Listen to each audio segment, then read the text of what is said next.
السلام علیکم ورحمۃ اللہ وبرکاتہ۔ الحمد للہ رب العالمین والصلاة والسلام علی رسولہ الکریم، اما بعد رب اشرح لی صدری ویسر لی امری واحلل عقدۃ من لسانی یفقہوا قولی رب زدنی علما۔ آج کی اس پررونق محفل میں میرا موضوع کلام ہے والدین سے متعلق نوجوانوں کی ذمہ داریاں۔ میری تقریر کا آغاز ایک شعر سے کرنا چاہتی ہوں۔ نیند اپنی بھلا کر سلایا ہم کو، آنسو اپنے گرا کر ہنسایا ہم کو۔ نیند اپنی بھلا کر سلایا ہم کو، آنسو اپنے گرا کر ہنسایا ہم کو۔ درد کبھی نہ دینا ان ہستیوں کو، درد کبھی نہ دینا ان ہستیوں کو، اللہ نے ماں باپ بنایا جن کو۔ ارشاد باری تعالیٰ ہے وَقَضَىٰ رَبُّكَ أَلَّا تَعْبُدُوا إِلَّا إِيَّاهُ وَبِالْوَالِدَيْنِ إِحْسَانًا، اور آپ کے رب نے فیصلہ کر دیا ہے کہ تم اس کے علاوہ کسی اور کی عبادت نہ کرو اور والدین کے ساتھ حسن سلوک کرو۔ اس آیت میں اللہ تعالیٰ نے سب سے پہلے اپنا حق ذکر فرمایا، اور وہ یہ ہے کہ صرف اسی کی عبادت کی جائے۔ اس کے بعد والدین کا حق ذکر فرمایا، اور وہ یہ ہے کہ ان کے ساتھ حسن سلوک کرو۔ حضرت ابن مسعود رضی اللہ عنہ کی حدیث ہے، اللہ کے رسول صلی اللہ علیہ وسلم سے سوال کیا گیا، اے اللہ کے رسول، لوگوں میں کون سا عمل اللہ تعالیٰ کو سب سے زیادہ پسند ہے؟ نبی صلی اللہ علیہ وسلم نے فرمایا الصلاۃ علی وقتہا، وقت پر نماز پڑھنا۔ اس کے بعد کون سا عمل ہے؟ آپ صلی اللہ علیہ وسلم نے فرمایا ثم بر الوالدین، اللہ تعالیٰ کو سب سے زیادہ پسند ہے۔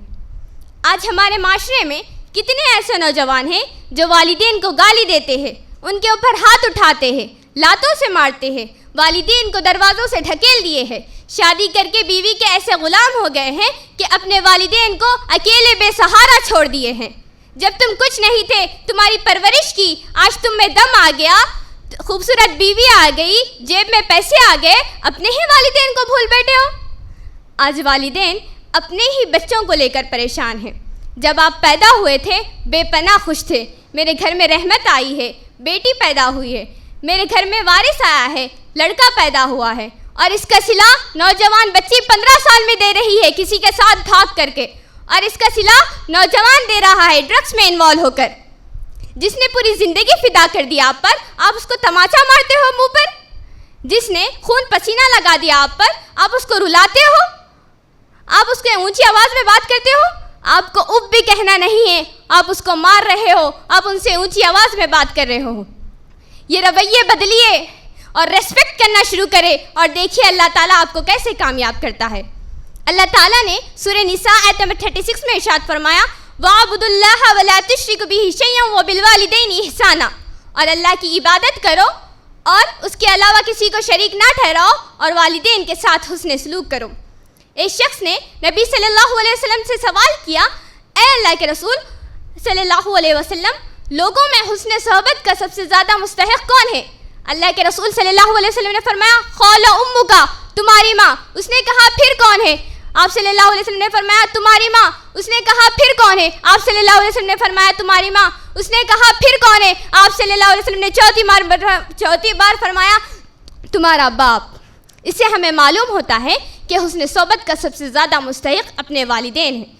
والدین اگر ناراض ہیں، آپ چاہے کتنی بھی محنت کر لیں، آپ چاہے جتنی بھی عبادت کر لیں، آپ کچھ بھی ڈگری حاصل کر لیں، آپ وقتیہ طور پر ضرور کامیاب ہوگے، لیکن آگے چل کے آپ کو پرابلم فیس کرنا ہے، اور ایسے پرابلمز جو آپ کو ڈپریشن میں ڈال دیں گے،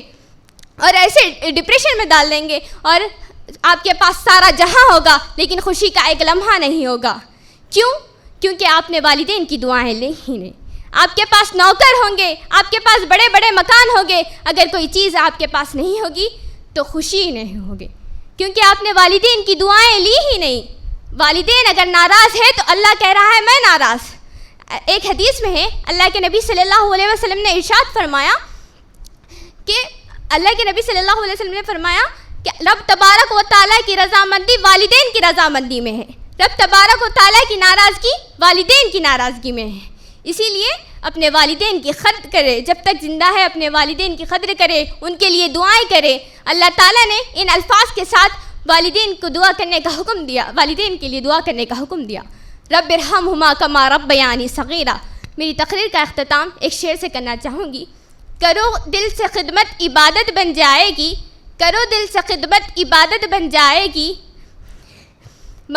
کرو دل سے خدمت عبادت بن جائے گی، ماں باپ کی فرما برداری امانت بن جائے گی۔ ہوگا جس دن تمہارے گناہوں کا حساب، ہوگا جس دن تمہارے گناہوں کا حساب، ماں باپ کی خدمت ضمانت بن جائے گی۔ اللہ رب العالمین سے دعا ہے کہ وہ ہمیں والدین کے ساتھ حسن سلوک کرنے کی توفیق عطا فرمائے۔ آمین، تقبل یا رب العالمین۔ السلام علیکم۔